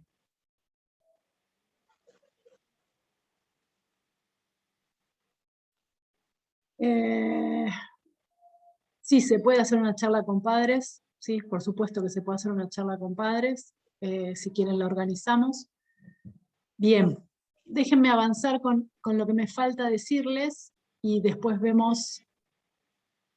No vamos a hablar acá de mujeres adultas porque no nos da el tiempo y no es el objetivo. El objetivo es empezar a hacer con el centro de estudiantes esta campaña de concientización. Por ahí en realidad lo que hay que apuntar es a que la población conozca las señales de alarma y sepa qué hacer con esas señales de alarma. Y ahora lo explico esto, ¿sí? Claudia Figueroa, que es parte de TGD Padres Cava, que creo que además es estudiante de psicología, está en esta charla y está diciendo que sí, que se puede hacer una charla con los papás, así que si quieren la combinamos. ¿Sí? Y también Rodolfo Geloso, si yo lo convoco, va a venir a una charla que es de la Asociación Asperger Argentina. Así que quizás está bueno hacer una con todos. Bien. Entonces, ¿qué es lo que ustedes tienen que hacer? ¿Qué es lo que tienen que aprender para transmitir? Bueno, lo que tienen que aprender, ustedes imagínense que van a estar parados en Tecnópolis y tienen que saber algo del tema para decirle a una persona, che, ¿vos sabés lo que es el TEA? Bueno, ¿qué tienen que saber de esto? Se tienen que hacer un resumen de toda esta Biblia, más lo que yo di, más el Power que después va a estar, después se los vamos a pasar en PDF, ahora lo convierto y si llego lo paso, sobre qué tienen, qué tienen que saber, bueno, ¿qué es? ¿Sí? Es un trastorno del neurodesarrollo. ¿Qué hay que hacer con esto? Consultar. Si detectamos tales señales de alarma, hay que activar. Activar significa hacer una consulta y no quedarse con la respuesta de un médico que diga ya se le va a pasar o tenés que esperar. El consenso mundial en la actualidad es vigilar el desarrollo, no esperar. ¿Sí? Lo que no significa que lo tengas que meter en 50.000 terapias. Vigilar significa le pongo un ojo distinto, le mando a tomar una prueba PRONAPE, que es la Prueba Nacional Argentina de Desarrollo, y ya está, y quizás no pasa nada con eso, ¿sí? Pero si pasa, ahorro un montón de cosas, ¿sí? Empiezo a intervenir, la familia está mejor, el niño está recibiendo la atención adecuada, va a aprender a hablar, a desarrollar la comunicación antes, y no de esperar a los 5 o 6 años de edad. O sea, todo lo que tiene que ver con la detección temprana se va a poner en marcha si yo detecto señales de alarma. Entonces, tengo que saber qué es, tengo que saber que ante la duda hay que consultar, no hay que esperar, y tengo que conocerme las señales de alarma, ¿sí? Por supuesto que por ahí uno no le puede decir a una persona que está caminando por la calle que nos va a dedicar 5 minutos, las señales de alarma son todas estas, pero sí las más importantes, sí las de Filipek. El niño que no habla, el niño que no mira a los ojos, el niño que no responde a su nombre y el niño que pierde habilidades. Estas señales de alarma son las más importantes, ¿sí? Si la persona que tiene mucha buena onda y se queda, hablando con nosotros podemos explayarnos, pero esto hay que manejarlo al dedillo. ¿Para qué? Para brindar información clara, concisa al transeúnte. Acá dicen, el pediatra le dijo a mi mamá que mi hermano era caprichoso, y estuvimos 7 años buscando pediatra que nos diera bola. Te recontra que creo, Lucía León, lo puse ayer con respecto a la concientización sobre los trastornos del lenguaje, y fue ayer el día. No hay que creerle al pediatra que te dice ya se le va a pasar, o esperá, o vos porque sos ansiosa, o vos porque sos muy joven, o vos porque sos muy mayor. No hay que creerle. Y si, lo dije hace un rato, el 85% de los padres que sospechan tienen razón. El padre puede no saber el nombre de lo que le pasa al hijo, porque no estudió, porque no sé, capaz que es arquitecto. Pero si sospecha hay que darle bola. Primero porque no hay nadie en el mundo que conozca más al hijo que el padre. Y segundo porque lo están observando. ¿Por qué no? ¿Yo con qué derecho voy a saber más de alguien que vos ves durante 23 horas y media al día? ¿Sí? La charla que seguramente va a estar publicada en YouTube, sí, seguramente, en el canal del centro. Si no, yo después la bajo y yo la subo a mi canal de YouTube. Muy bien, entonces queda claro qué es, cuáles son las señales de alarma, y rápidamente la idea que tiene que tener la gente de que hay que consultar. ¿Con quién consultar? Bueno, en realidad uno consulta con el pediatra, ¿sí? Y está bien. Pero si tengo la duda, con un psicólogo especializado en el tema. ¿Qué tiene que saber el psicólogo especializado en el tema? Desarrollo, ¿sí? Tiene que saber qué cosas tiene que lograr un niño a cada edad. ¿Mm? Si no las logra, hay que ver por qué. Ahí empezamos un proceso de evaluación de nivel 2, se llama. ¿Qué cosas, por qué no las logra? ¿Qué está pasando? Ven que yo me hice un machete sobre... No, ya está, ya dije todo lo del machete. Sobre qué les tenía que contar, ¿sí? Muy bien. Entonces, si quieren, podemos hacer unos minutos de dudas y preguntas, y luego cómo se va a operativizar este proyecto de voluntariado. Lo van a hablar con la gente del centro estudiante, que seguramente les va a dar pautas con ese formulario que tienen que completar, ¿sí? Pero vamos a tratar de utilizar los minutos que nos quedan para despejarse dudas, para ver qué onda, qué hacemos con esto.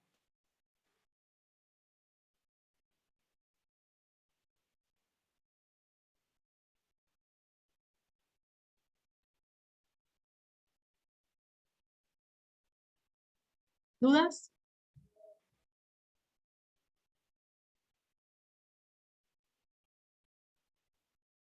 ¿Nadie tiene dudas?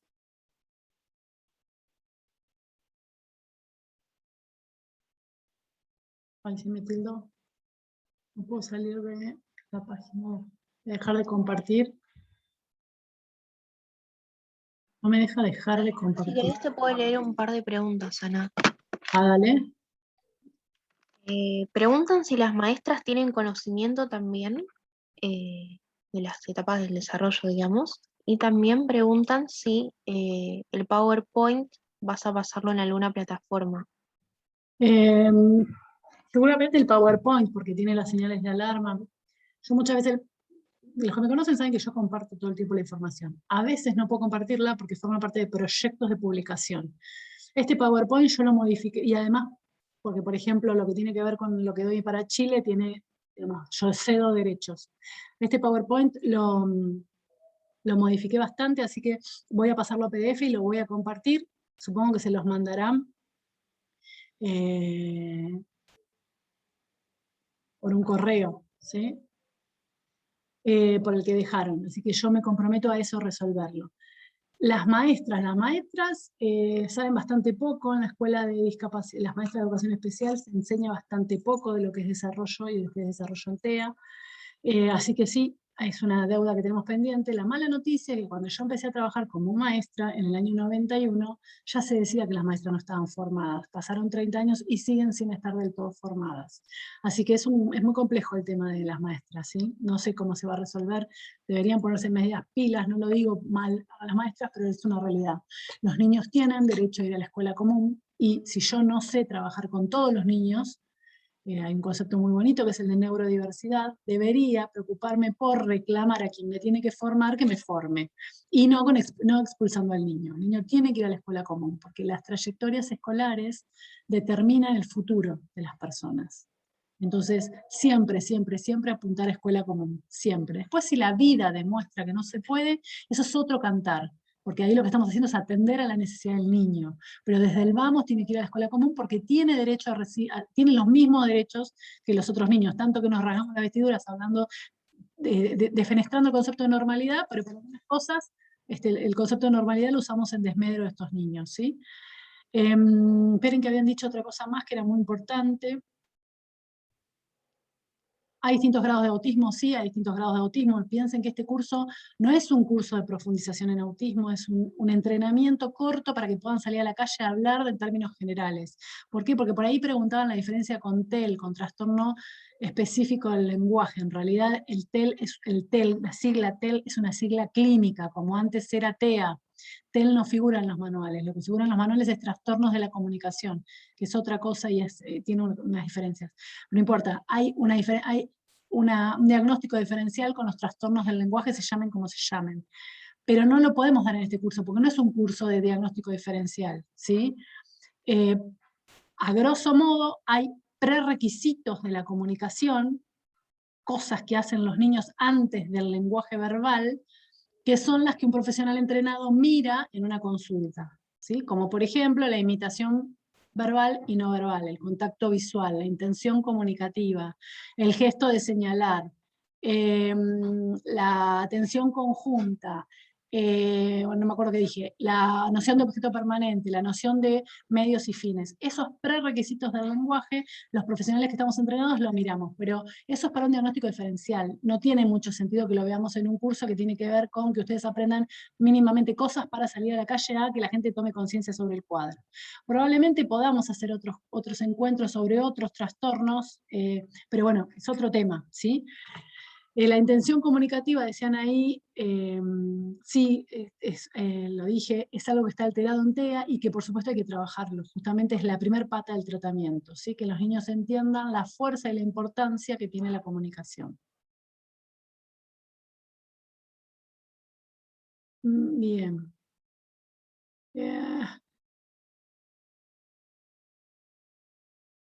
Muy bien, ¿cuáles son? Bien, Lourdes. ¿Cuáles son las señales de alarma que sí o sí tienen que estar dichas cuando el tipo se para con vos en la calle? Si sabés que existe un trastorno que se llama así y asá, sabés que las características son estas, sabés que muchas veces los cuadros pasan desapercibidos porque los niños desarrollan lenguaje. ¿Qué idea tiene usted del autismo? Cualquier situación que sirva para que la persona entienda la importancia. Es mucho más fácil, mucho mejor desde el punto de vista pedagógico, siempre partir de la idea que tiene el que te está escuchando sobre lo que sea que estés hablando. ¿Qué imagen tiene usted del autismo? Bueno, ¿sabe que existe un autismo así, asá? Las señales de alarma son las que dije, las de Filipek.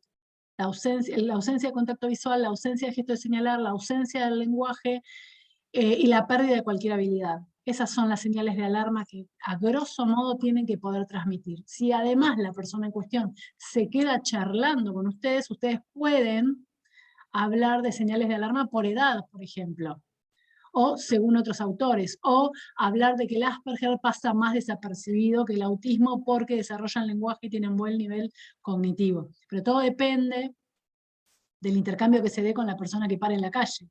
¿Sí? ¿A ustedes no les pasa que hay alguien que ustedes mismos les hacen una encuesta y no, por ahí están apurados ese día y no paran, y por ahí con otras personas sí se detienen un tiempo. Bueno, lo que van a informar va a depender de cómo se dé ese feedback, ¿sí? Pero por eso es importante que sepan qué es, cuáles son las características, y en el que es cuáles son las características sobresalientes, cuáles son las señales de alarma y qué hacer. Esos tres tópicos, esas tres líneas me parecen a mí las más importantes que ustedes manejen a la hora de ofrecerse como voluntarios. ¿Alguien que me lea los mensajes? Me va para arriba el chat y me lo pierdo, por eso. Sí, el último dice si se puede tener autismo y si no presentás todos los síntomas o señales. Y también hay otro que dice a dónde se tiene que dirigir la persona, qué centro, si tenemos la sospecha de que el niño puede estar teniendo TEA. En los hospitales públicos está la red TEA, digamos, la red DEA, ¿sí? Que es la red de profesionales expertos en el tema del autismo, que se generó hace pocos años. En el Durán hay una sede, yo desconozco si hay en todos los hospitales, pero en todo caso lo googlean y lo van a encontrar, ¿sí? Los hospitales están preparados para detectar estos niños. Por supuesto que puede ser que no haya turno y un montón de otras cuestiones, pero sepan que las personas pueden acudir al hospital público y sobre todo pueden acudir al hospital público si en el privado, en la obra social, no le dan bola. ¿Sí? Hay gente, por ejemplo la doctora Grañana, creo que, no sé si es la coordinadora, pero forma parte de esta red, que es una de las neurólogas más importantes que tiene el país. ¿Sí? Entonces, hay una red formada a nivel estatal. Sí se puede tener autismo sin tener todos los síntomas, de hecho por eso es concepto de espectro, pero la realidad es que dos cosas son importantes. Las personas con TEA tienen en general alterada la comunicación, alterado lo social y algo alterado la conducta. Lo que pasa es que esto que yo digo en realidad no estoy diciendo nada, porque es muy amplio esto que estoy diciendo. La forma de afectación del lenguaje, de la conducta y de lo social en las personas con TEA es particular. O sea, no es que cualquier niño que no habla tiene TEA. Eso es muy importante que lo sepan, ¿sí? Hay niños que no hablan porque tienen un retraso simple del lenguaje, hay niños que no hablan porque tienen un trastorno del lenguaje, hay niños que no hablan porque tienen mutismo selectivo. La forma de no hablar o de hablar peculiar del niño con TEA es propia, ¿sí? Y eso lo ve un profesional entrenado. Lo que nosotros tenemos que hacer como agentes de salud, porque hoy estamos hablando de un voluntariado, el día de mañana van a ser profesionales de la salud, es generar conciencia para que el que está enfrente consulte. Yo puedo no saber qué tiene el otro, pero lo que sí tengo que hacer es activar, ¿sí? Consultar.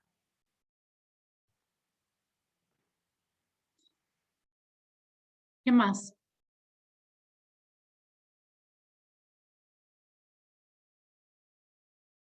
Protectea. Sí, y Protectea. ¿Y Red DEA qué es, Claudia, si me sacas de la ignorancia?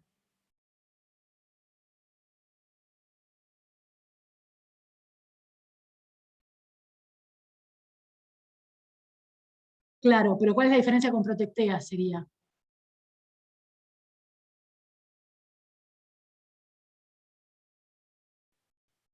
Ah, bien. Entonces, Claudia Figueroa, que es parte del Grupo TG de Padres, dice que la red Protectea está en varios hospitales públicos de Cava y conurbano, sí, en el Hospital Castex funciona súper alucinantemente, ¿sí? Y toman test y toman pruebas, y a mí me llegaron niños de ahí que la verdad que me maravilla, y me pone orgullosa que se genere eso en un hospital, y además el Castex, yo hice las prácticas de neuropsico, ahí se trabaja re grosso, digamos, re alucinantemente, como uno no se imagina, digo porque los que trabajamos, los que somos psicólogos sabemos que la mayoría de los hospitales están copados por el psicoanálisis. Entonces, y por ahí que se hace tratamiento con niños con autismo en donde se les mete la mano en la boca para estimular lo oral. Y esto es una barbaridad, ¿sí? Entonces cuando nos enteramos que existen otros lugares donde se hace esto, a mí por lo menos se me ensancha el pecho, ¿sí? Yo digo, bueno, se está abriendo un camino alucinante. Entonces, lo que dice Claudia acá es que esta Protectea, y que la diferencia, y después está la red de espectro autista, que es la red DEA, que es la que yo vi que está el logo en la página de TG de Padres, que lo que dice Claudia es que es un grupo de organizaciones civiles. No importa, estas dos asociaciones son referentes, lo mismo que TG de Padres, lo mismo que la Asociación Asperger Argentina. ¿Mm? Y todas estas instituciones, cada cada una de diferente manera, hacen difusión, ¿sí? O forman profesionales, o dan charlas, o se agrupan, ¿sí? Entonces, cuando uno tiene que ir a buscar información, es mejor que vaya a estos lugares, ¿sí? Que está hecho con gente que es responsable y que tiene un interés genuino en el tema. ¿Mm? No significa que los otros no lo tengan, ¿sí? Pero cuando uno hace un recorrido, por ahí, es como, yo tengo que hacer una tesis doctoral, ¿qué voy a buscar en Google? No, porque Google tiene un montón de cosas buenas, pero me llena de información innecesaria, quizás, ¿sí? Bueno, por ahí tengo que ir a un buscador más académico. Bueno, acá es lo mismo, tengo que acotar la búsqueda a algo que sea muy útil.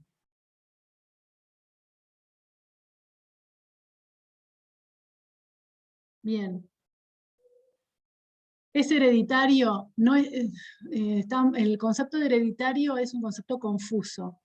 Que tenga una carga, un componente genético importante no significa que sea hereditario. No todo lo que yo tengo en mis genes se lo heredé a mi hija. Y hay cosas que le heredé que no tengo ni idea, que no se ven. Así que por eso es como incorrecto responder esa pregunta en el marco de este encuentro. ¿Sí? No todo lo que heredo es porque es hereditario, ¿sí? Hay cuestiones que tienen que ver con cómo, hay cuestiones congénitas que tienen que ver con cómo se forma el bebé en la panza. Y en esa cuestión yo puedo o no heredar cosas. Pero no es que si yo tengo autismo se lo voy a heredar. Y después está la probabilidad de presentar un cuadro, el que sea, cuando ya hay otros miembros de la familia diagnosticados. Esto también es para otra charla. Pues hicieron una pregunta que está interesante también, que tiene que ver si el género puede influir en el tema de que sean más difíciles de detectar los síntomas. Bueno, ahora está como de moda hablar de las mujeres adultas TEA, hay una página que es Mujeres TEA o TEA Mujeres, algo así. Ahí yo subí un video a mi canal de YouTube sobre una mujer que describe los síntomas. Las mujeres TEA de rendimiento cognitivo normal o promedio tienden a aprender cómo camuflarse. Hay gente que está en contra de hablar del cerebro femenino y del cerebro masculino, sin embargo es una teoría explicativa, ¿sí? Del TEA. Lo que dice es que los varones procesan la información de una manera y las mujeres procesamos la información, las personas con género masculino y con género femenino procesamos la información distinta. Y hay una teoría que explica el autismo basada en esto. Lo que dice es, pareciera que los niños con autismo tienen un cerebro, entre comillas, hipermasculino. ¿Por qué? Porque son lógicos, secuenciales, analítico-matemáticos. ¿Sí? No tiene que ver con lo sexual, por supuesto, ¿sí? Tiene que ver con que el hombre, el hombre que nació como varón, tiene un cerebro determinado, genéticamente hablando, a lo largo de la evolución. Lo que no significa que Juan no puede ser distinto, ¿sí? Esa forma de procesamiento, dicen, es muy parecida, llevada al extremo, a lo que es un varón, un niño con TEA. Y en las mujeres lo que dicen es, las mujeres como tienen otras habilidades, aprenden a camuflarse. Yo les decía hace un rato, yo estoy hablando un montonazo de gente adulta y un montón de mujeres, y ellas dicen, yo me acuerdo cómo hice para aprender a mirar a los ojos. Y yo, por ejemplo, no te miro a los ojos, me dicen, yo te miro el entrecejo. O, por ejemplo, tenemos una paciente que dice que lo que dice, no, se compró un libro sobre los gestos, cómo usar gestos. Entonces ella se aprendió los gestos espontáneos. ¿Sí? Entonces, y en el video de Telefe que les mencioné hace un rato, Susana, que es la madre de Lautaro, que está en ese video, dice, yo no me río de los chistes, me río de la risa de los que se están riendo del chiste. ¿No? Me parece un ejemplo sublime de esto que estamos mencionando. Se copian. Tenemos una paciente que dice, yo me pongo máscaras. Esta la agarra un psicoanalista, pobre, y dice cualquier verdura. Pero lo que digo es, ella dice, yo estoy en el aula y la máscara es la de alumna. Y eso va asociado a estos comportamientos. Estoy en un cumpleaños de la hermana de mi novio y la máscara es la de situación social de festejo, y los comportamientos son estos. Lo que yo digo de esto, que lo decimos en una charla que también está subida al canal de YouTube del año pasado que organizó la Liga Asperger con Tony Atwood, que es la persona más importante viva que hay en este momento teórica sobre el síndrome de Asperger. Esto conlleva un gasto mental. Las mujeres dicen, yo a la noche me tiro en la cama y no tengo fuerzas para nada. Y tienen razón. Imagínate que vos tenés que estar buscando en un cajón virtual todas tus máscaras, porque vos no sos así. Ahora, la pregunta es ¿por qué tienen que hacer eso? Y bueno, porque si no se los condena, se los sanciona, se los excluye. ¿Sí? Por eso es importante una campaña de difusión. Dicen, los autistas viven en su mundo. Y los padres empezaron a decir, no viven en su mundo, viven en el nuestro, en el mismo que vivimos nosotros. Y lo que tenemos que hacer es pensar las ayudas que necesitan. ¿Sí? El libro de Valdés se llama Ayudas para aprender, ¿no? Un libro ya un tanto viejo que es una joya. Ayudas para aprender. Así como yo uso anteojos, una persona con TEA puede necesitar un pictograma. Y no es ni mejor ni peor. Mi ayuda es el lente, porque llegó un momento de mi vida que no veo nada, y la ayuda del otro es un pictograma. Y no es ni mejor ni peor. Ellos procesan de esa manera, yo proceso de esta. La diferencia es que a mí no me miran con una lupa. ¿No? Esto que decía al comienzo de los padres tal cosa. A mí no me miran con una lupa. Al niño con TEA, nosotros teníamos un niño, no tiene TEA, tiene TEL, pero en el colegio le hacían dejar los pictogramas cuando entraba al colegio. Y esto es un delito, en algún momento esto va a estar penalizado. Yo apuesto a que esto va a ocurrir. O no penalizado, no va a existir la posibilidad de que una directora se oponga al uso de un pictograma. En algún momento esto se va a modificar, yo estoy convencida de que esto va a ser así. Y se empieza por estas campañas, se empieza por esto. ¿Sí? Fíjense que el grupo de pictogramas.org de Instagram está consiguiendo que en los menúes y en los lugares, en los negocios de los barrios, se pongan pictogramas. Ayer llegó el turno de vacunación de mi hija. Y en el chat del teléfono donde te mandan todo, dice accesibilidad. Y toqué timbre, toqué clic, hice clic. Y me preguntaba si quería que me muestren en pictogramas.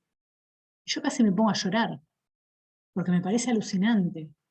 Después si se hace bien, si se hace mal, si puede ser mejor, si se tiene que generalizar, todo eso está buenísimo, sí, lo vamos a seguir hablando, pero digo que en una situación pública a mí me ofrezcan un pictograma y está buenísimo, y eso se logró por la lucha que hacen determinados grupos. Bueno, como profesionales y como futuros profesionales tratemos de contribuir en esto, tratemos de pedir que nos formen en esto, tratemos de mejorar nuestra formación en esto, tratemos de no quedarnos con una única teoría. Miren, difícilmente el ser humano puede ser comprendido desde un único modelo teórico, mucho menos un ser humano con la complejidad que tiene un niño con TEA. Entonces, todas las teorías debemos reclamar que nos las enseñen. Y después nuestro recorrido como profesional será indagar, ver cuál de estas es la que mejor, a la que más aspectos contempla de la vida de estas personas. Bien, ¿más preguntas?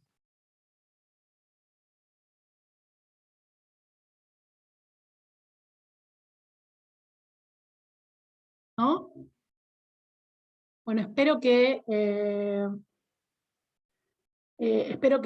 les haya sido útil. Yo agradezco nuevamente al Centro de Estudiantes que me haya convocado. Me encantó la cantidad de gente que hubo picos de más de 140 personas. Bueno, después les haremos llegar la información que falta. Nacer prematuro sí puede ser un indicador, puede ser contribuir, pero no solo al TEA, a otros cuadros en niños. La prematurez es un factor de riesgo, ¿sí?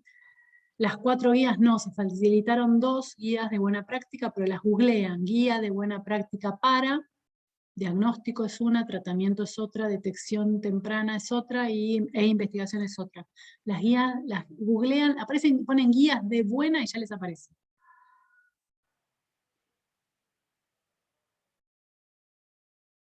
Sí, Florencia, si el hermano mayor tiene diagnóstico de TEA y la niña de 3 no habla, urgente la consulta, porque existe una fuerte probabilidad de asociación entre el diagnóstico de un miembro de la familia y otro ¿sí?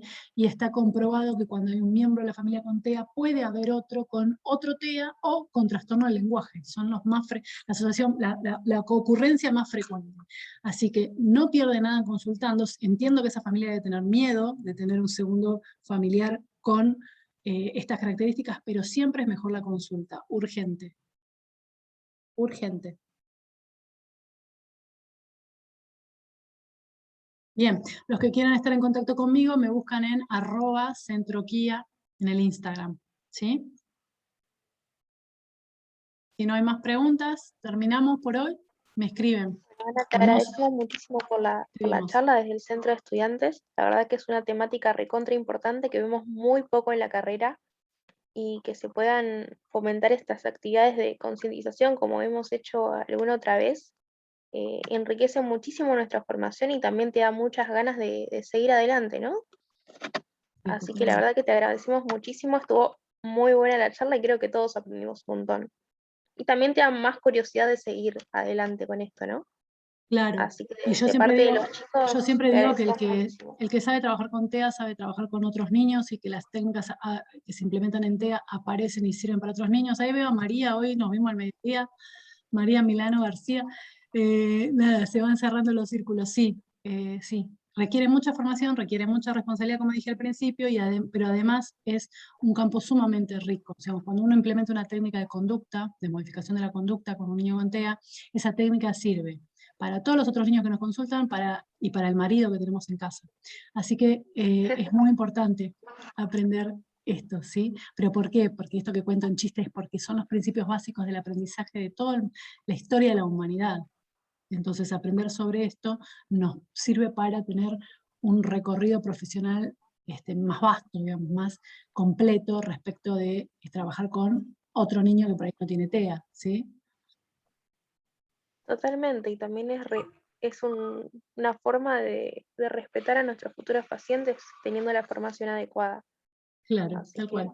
Como profesionales y por la ley de ejercicio profesional de la psicología tenemos que asesorar a los que nos consultan sobre cuál es la forma más adecuada de intervención. Y la más adecuada es la que tiene más evidencia científica porque la psicología, aunque no nos lo expliquen así, es una ciencia. Y esto está tanto en la ley de ejercicio profesional como en el consentimiento informado que debemos darle a nuestros pacientes.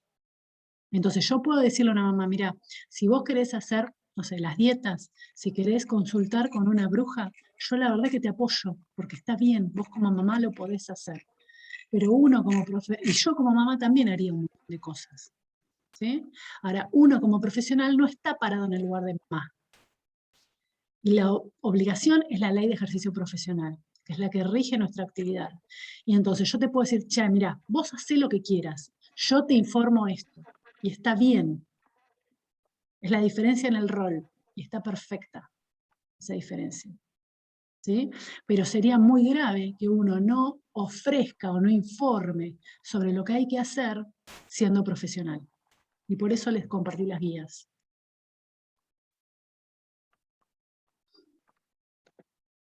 Bien.